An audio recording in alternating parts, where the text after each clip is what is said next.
At 07:42 hours on March the 17th, 1944, over the Bismarck Sea, the air smells like cordite and burned oil.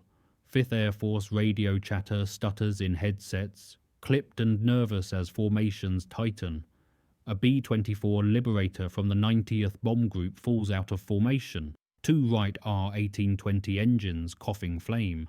Aluminum skin torn raw by 20mm cannon fire. First Lieutenant Thomas McAllister, 348th Fighter Group, wets his lips, dry from pure adrenaline and the vented tropical heat. His P-47 Thunderbolt trembles. Pratt & Whitney, R-2800 Double Wasp, pushing against humid New Guinea air at 8,000 feet. Below, 9 figures splash into a vast indifferent ocean, tiny dots against blue.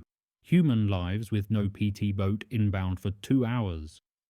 Radio protocol says maintain altitude.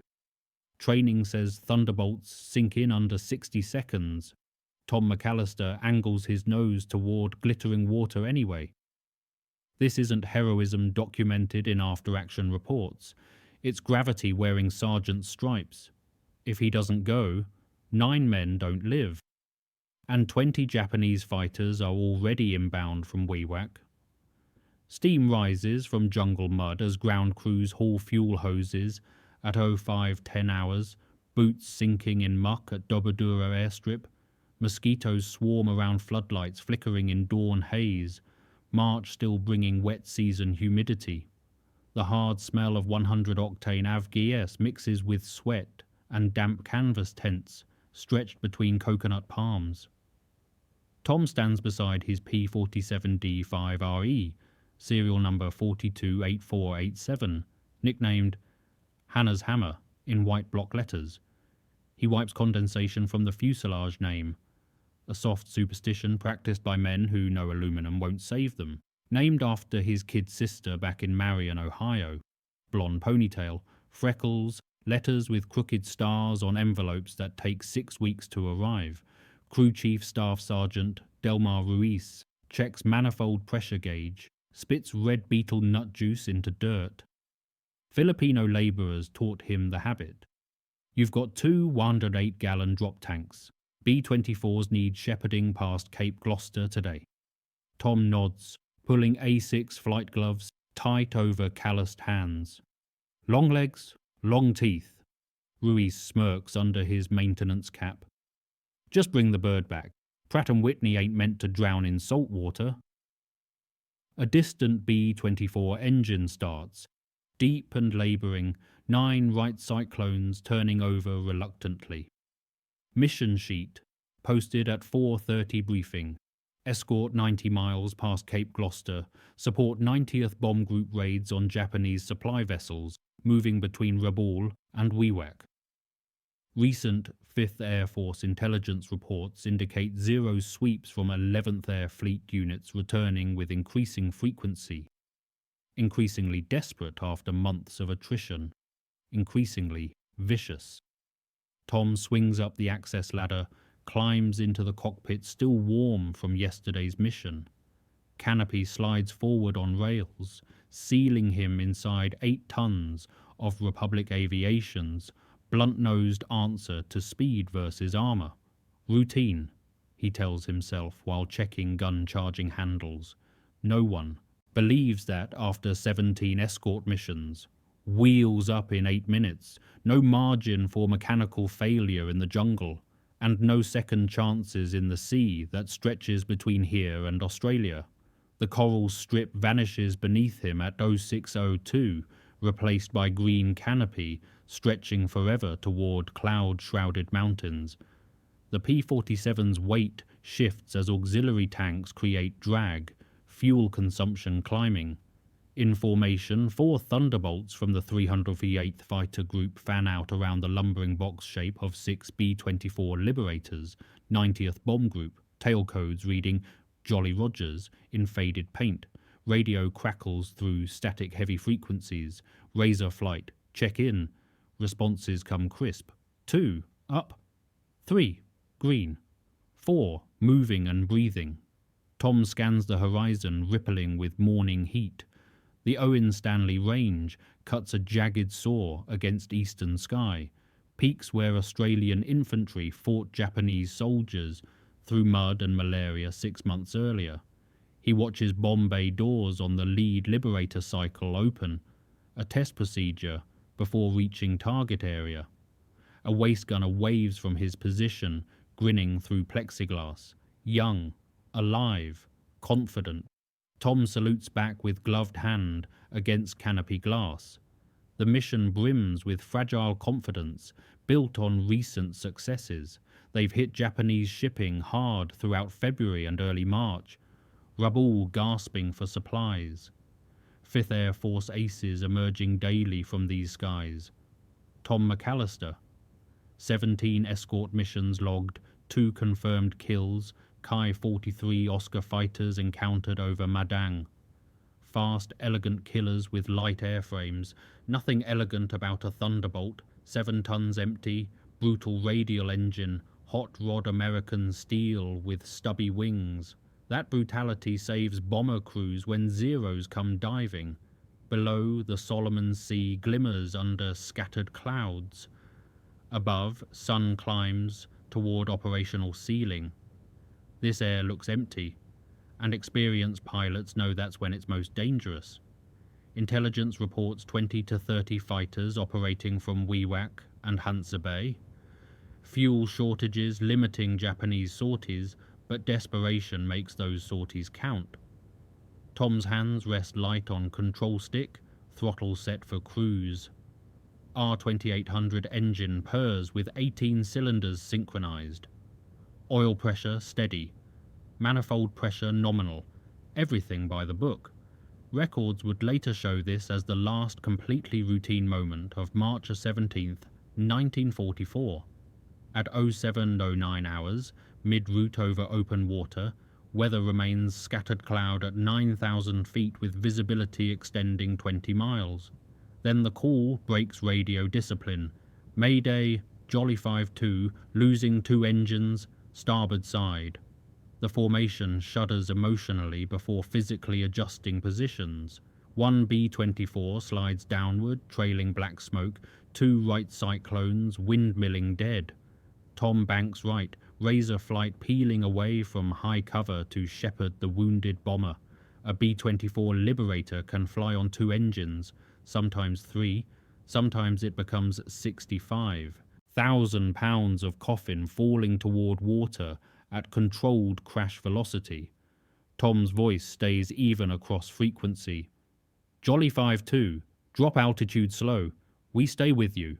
The pilot replies hoarse, breath clipped by stress and thin oxygen. Copy that. Losing oil pressure on number 3. Keep eyes on our 6 o'clock. The bomber sags toward ocean surface, propellers windmilling uselessly against airstream. Through canopy glass, Tom sees faces pressed against waist gun positions, eyes wide, pupils large, hope thinning with every 100 feet of altitude lost. Crew Chief Ruiz's warning from dawn briefing echoes in memory. Thunderbolts don't ditch successfully. The P-47's big radial engine pulls the nose down, canopy floods. Pilots have less than 60 seconds to escape before 2 tons of Pratt & Whitney drags them under. But B-24s die over water with mechanical regularity throughout the Pacific theater. Crews scatter into waves. Sharks learn that engine sounds mean food.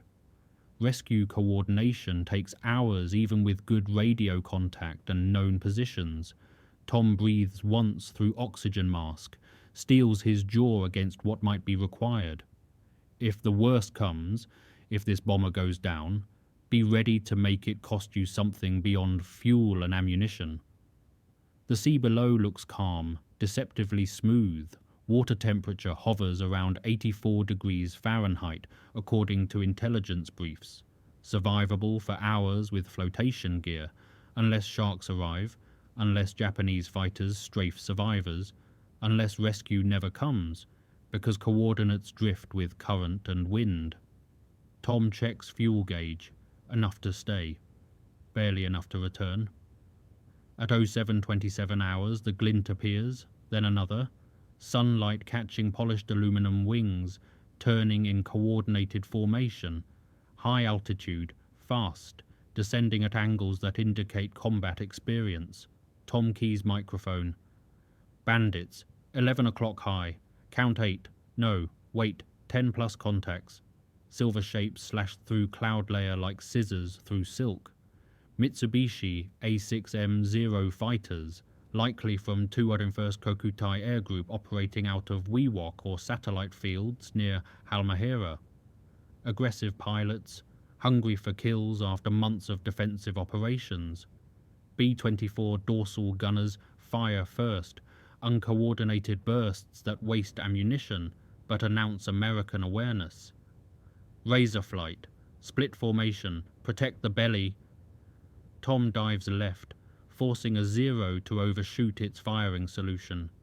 His canopy fills with tracer arcs, green Japanese phosphorus mixing with American red tracers. The Thunderbolt vibrates as 8 Browning M2 50 caliber machine guns discharge, 4 in each wing. Muzzle velocity 2,900 feet per second. He squeezes trigger. Brass casings stream away. A Zero blossoms, orange fuel fire, peels away, trailing smoke toward water surface. 1 confirmed, too many remaining.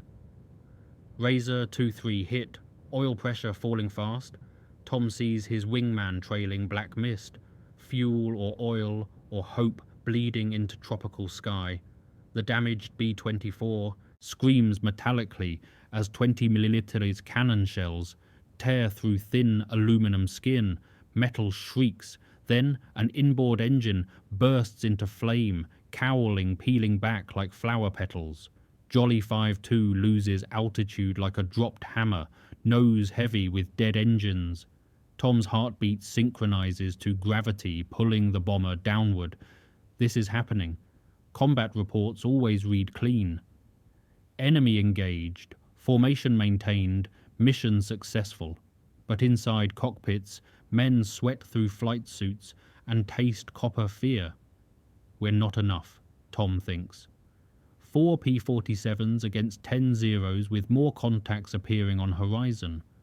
Not enough guns, not enough time, not enough altitude to trade for the speed that keeps Thunderbolts alive.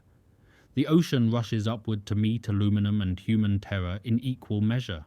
At 0740 hours, the B-24 pilot's voice comes through radio frequency, calm but brittle like ice across thin water. We're ditching. Repeat, ditching now. All crew prepare for water impact. Standard procedure exists only in training manuals. Real ditching means controlled violence. Tail low attitude, power on stall, hope the fuselage doesn't break in half before crew escapes. Tom circles as the bomber commits to ocean surface. A Liberator doesn't land gracefully. It impacts. Spray explodes like artillery shell hitting concrete. The nose plows through wave tops. Tail section rises. Fuselage snaps at the waist. Aluminum tears with sounds audible even through engine roar. For one agonizing moment nothing moves, just white water and settling metal. Then men appear, 9 heads bob in tropical water, life jackets inflate yellow against blue. A 10th crewman never surfaces, likely killed on impact or trapped inside flooding compartments. One life raft half deploys, tangled in shroud lines that require cutting. Tom hears his own shallow breathing inside oxygen mask. Sweat runs cold, despite 90-degree cockpit temperature. Another Zero formation appears miles northeast, black dots growing against cloud layer. More 201st Kokutai fighters, or possibly 253rd Air Group from Rabaul. 20 contacts minimum. Razor flight leader calls across frequency, voice tight with tactical reality. All jugs return to base. Mission complete. We cannot maintain station. Standard doctrine. Correct doctrine. 4 fighters cannot defend downed crew against 20 enemy aircraft while maintaining fuel reserves for return flight. But Tom sees the men below, sees white eyes of terror in warm salt water, sees hands gripping half-inflated raft while Fuel slick spreads around wreckage. Rescue coordination through 5th Air Force. Minimum 2 hours for PT boat arrival from Finchhafen. Enemy fighters, minutes away. Razor 2-1, acknowledge return order. Tom doesn't respond. He pushes control stick forward, nose angles downward. Ocean fills his vision, glittering, indifferent, vast. Altitude indicator unwinds. 3,000 feet, 2,500, 2,000. His Thunderbolt descends toward a decision that training explicitly forbids. Records don't explain why some men ignore survival mathematics. Radio static turns sharp with anger. Negative Razor 2-1. Abort descent. Thunderbolts sink in under 60 seconds. Tom's voice remains steady despite adrenaline shaking his hands. Those men bought us time over Leh last month. I owe them. Mathematically false, he flew different missions, different crews. But conscience doesn't calculate debts individually. It measures by uniform and shared sky. He trims elevator tabs, reduces throttle to idle, raises nose to stall attitude, everything by textbook ditching procedure written for aircraft that float. P-47 Thunderbolts don't float. The big Pratt & Whitney R2800 radial engine weighs 2,350 pounds dry, pulls the nose straight down. Wind howls through canopy seals. Spray stings plexiglass.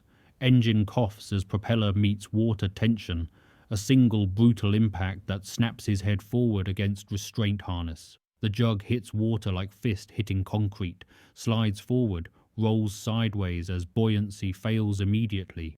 Water floods cockpit through every seal and gap. Tom punches canopy release lever. Mechanical jaws open reluctantly against hydraulic pressure. Cold Pacific water rushes in like hands trying to smother.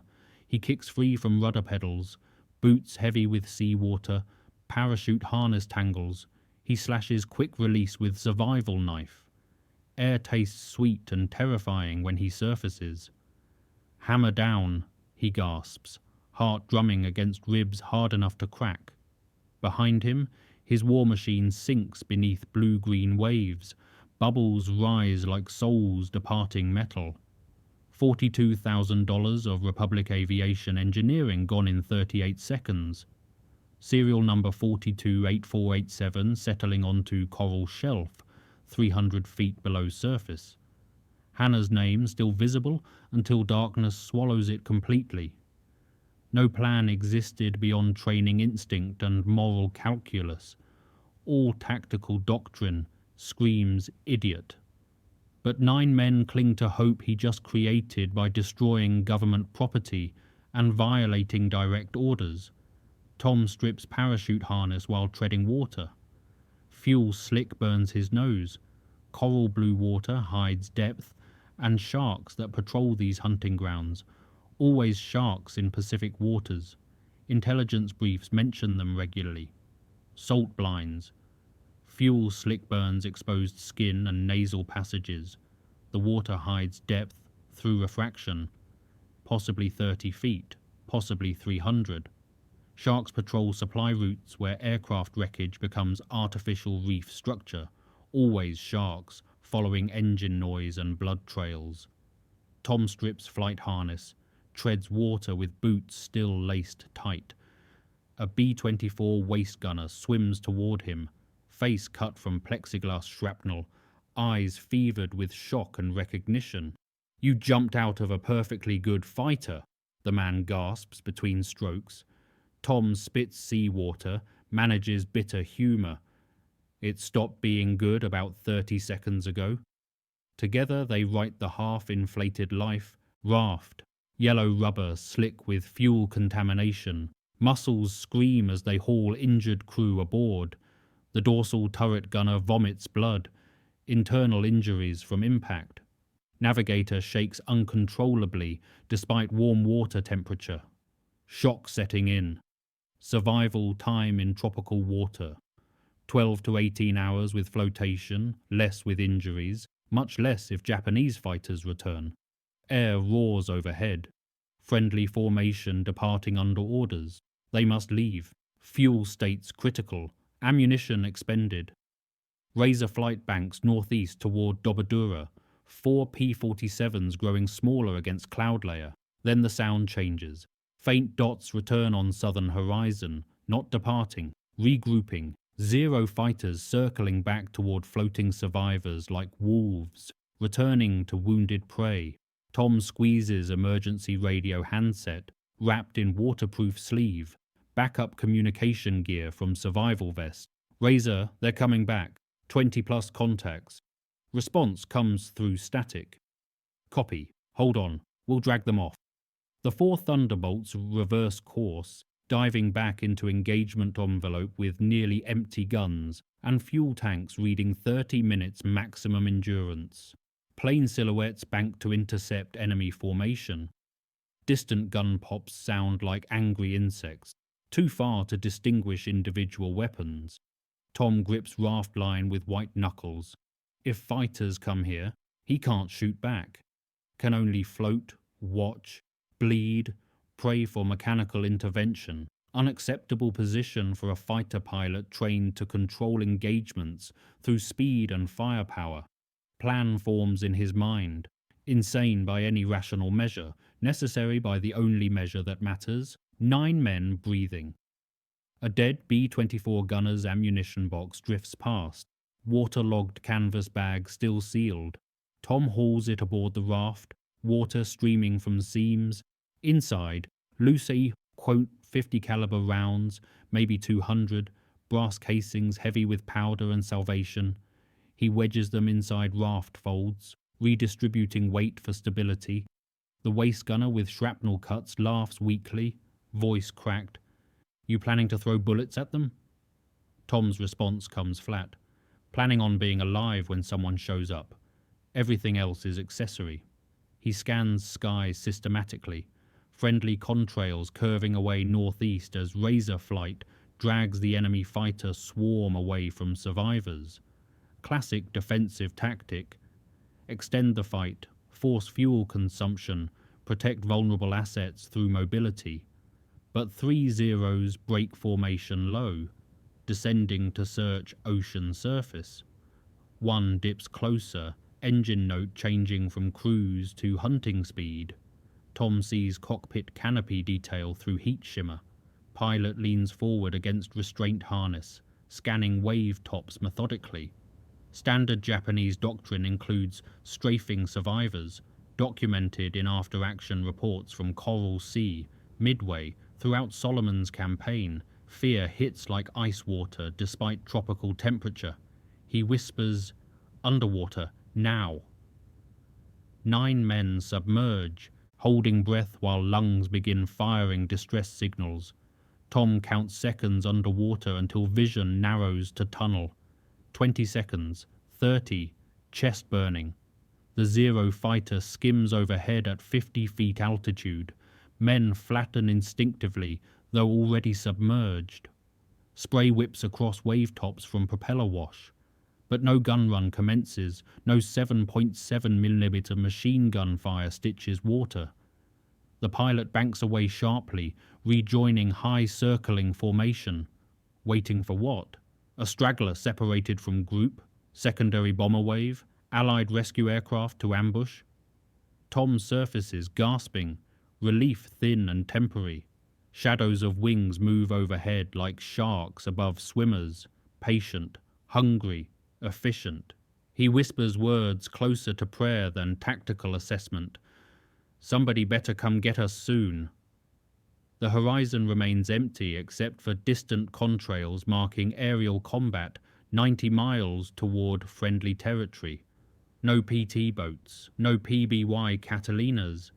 Just 9 men in yellow raft and 1 fighter pilot treading water beside them. At 09:12 hours, sun climbs high overhead. Heat relentless against exposed skin, lips crack from salt exposure, blood crusts on flight suit collar. Then engine thunder breaks the waiting, not the smooth whine of Nakajima Sakai radials. A deeper snarl, American right R-2600s pushing past operational limits. 4 P-47 Thunderbolts streak low over wave tops, gleaming like avenging steel angels. Razor flight returning against all fuel calculations and tactical doctrine, but behind them follows a swarm, more than 20 enemy fighters giving chase. Full 201st Kokutai strength committed to this engagement. An entire air group chasing 4 American fighters who refused to abandon downed survivors. Tom's breath trembles, watching mathematics become massacre potential.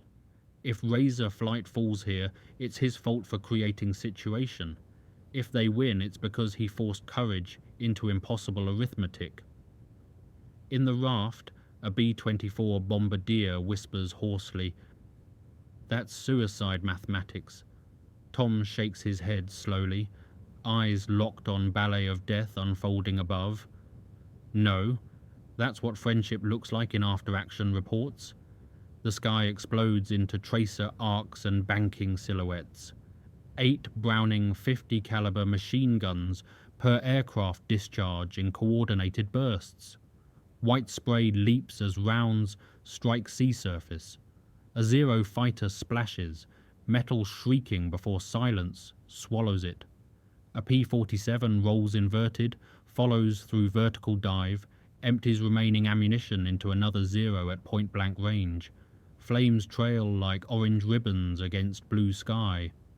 Violence becomes choreography, beautiful and horrific simultaneously. Physics transformed into art that kills. Tom counts explosions, 3 Zeros burning, 2 trailing smoke, 1 spinning inverted toward water impact. But Razor flight bleeds too. 1 Thunderbolt trails black oil mist. Another shows visible wing damage, aluminum skin peeled back exposing internal structure.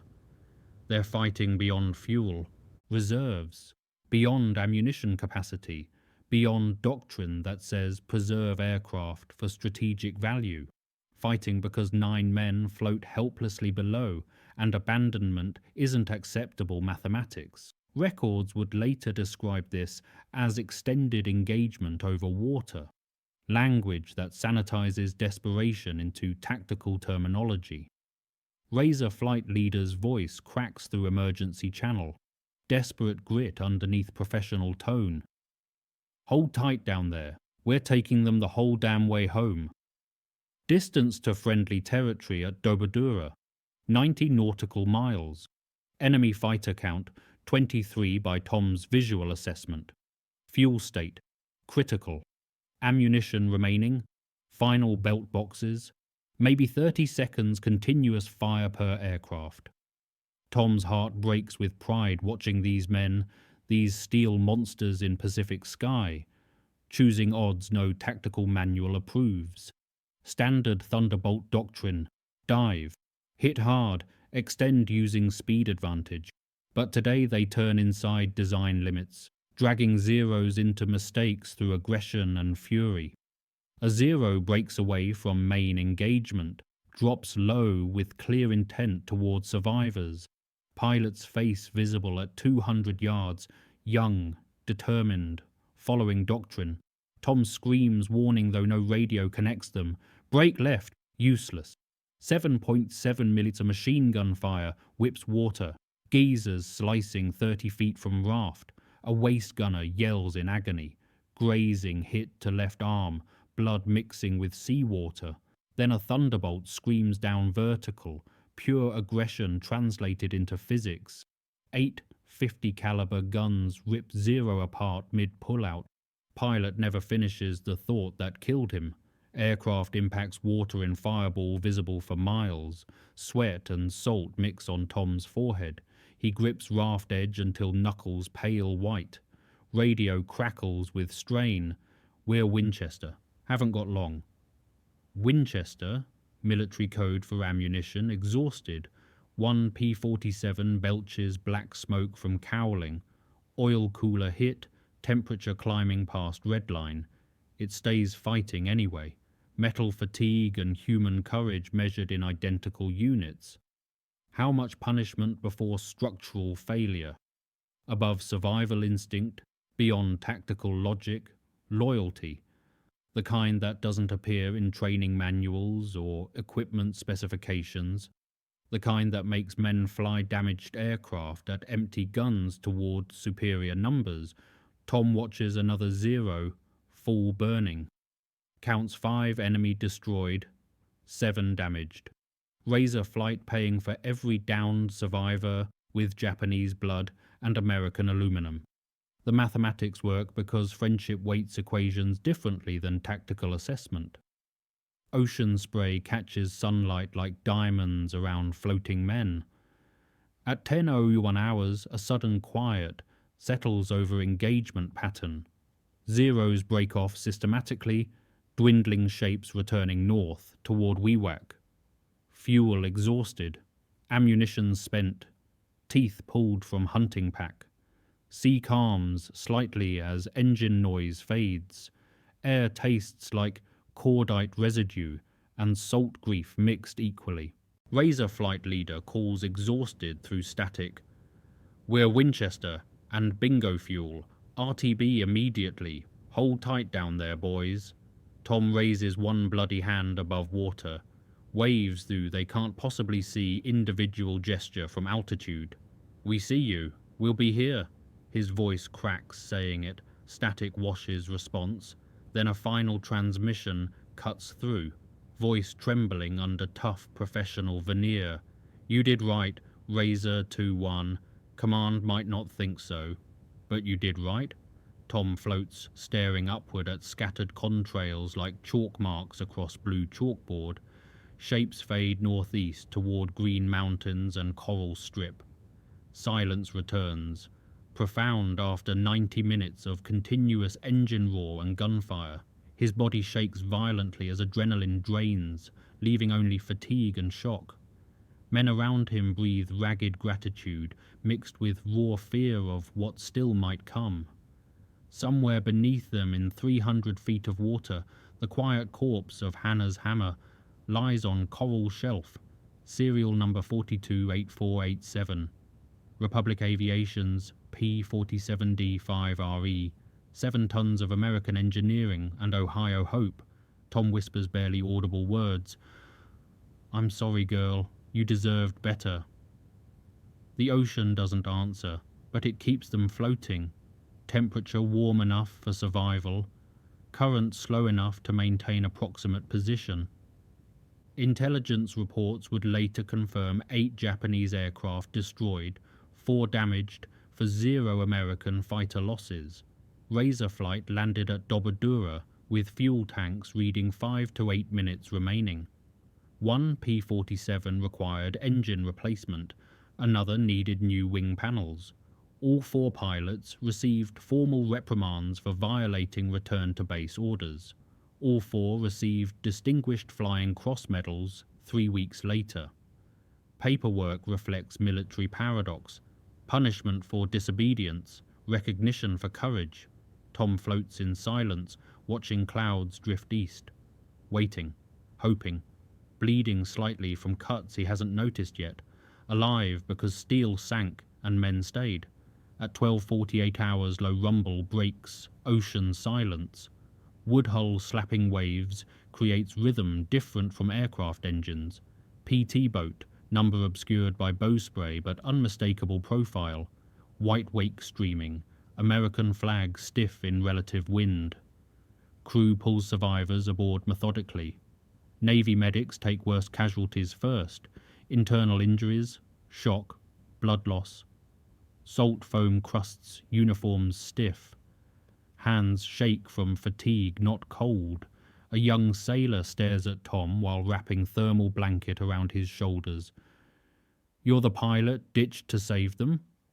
Tom tries shrugging, but shoulders sag from exhaustion beyond physical measure. They'd have done the same. The B-24 waist gunner with wounded arm corrects hoarsely.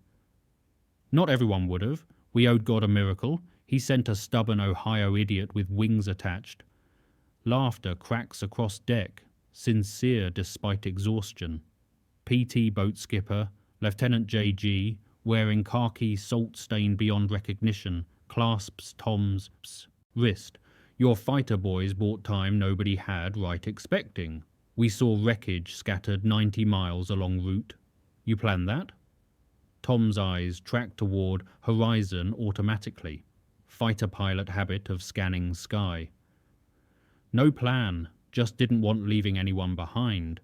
Truth hangs heavy in tropical air. Survival and guilt share boundaries thinner than aluminum skin. 9 men saved, 1 B-24 crewman never surfaced. 4 P-47 pilots risked court-martial and death. 8 Japanese pilots didn't return to Iraq. Mathematics of war measured in lives subtracted and occasionally added back. PT boat turns northeast. Diesels pushing maximum speed toward Finschhafen. Medics work efficiently. Bandaging cuts, stabilizing shock, administering morphine where appropriate.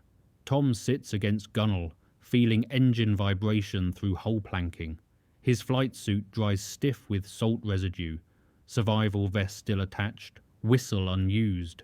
Emergency radio silent now. The water behind them looks peaceful. No indication 9 men floated there for 5 hours.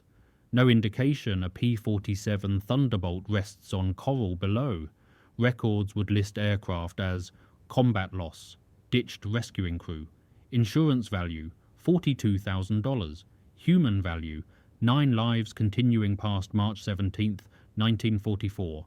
Dobodura airstrip, evening light, 18-20 hours. Ambulance tail lamps fade toward field hospital tents between coconut palms. Thunderbolts sit lined in revetments, silent beasts cooling after days' missions. One empty space where Hannah's hammer stood that morning. Crew Chief Staff Sergeant Delmar Ruiz waits alone, jaw tight, cigarette burning between fingers. He flicks ash as Tom approaches, soaked flight suit replaced by borrowed khakis, bandages visible on forearms. You owe me a new airplane. Tom manages weary smile. I'll help hammer sheet metal on the replacement. Ruiz's eyes soften despite professional anger. He claps Tom's shoulder carefully, avoiding bruised ribs. Damn fool thing you did today. Finest damn fool thing I ever heard anyone doing. Across field, Operations Officer Lieutenant Colonel Harrison scribbles after action report using archival clean language. Pilot ditched aircraft to facilitate crew recovery. Enemy engaged over extended distance. No loss of escort aircraft. Facts without heart. Statistics without salt water. Numbers that sanitize terror into tactical assessment. Tom sits by runway edge as dusk settles. Watches contrails dissipate in orange light. Last evidence of day's violence fading. Hears ocean still calling from memory. Sees faces bobbing in mental water that won't evaporate with time.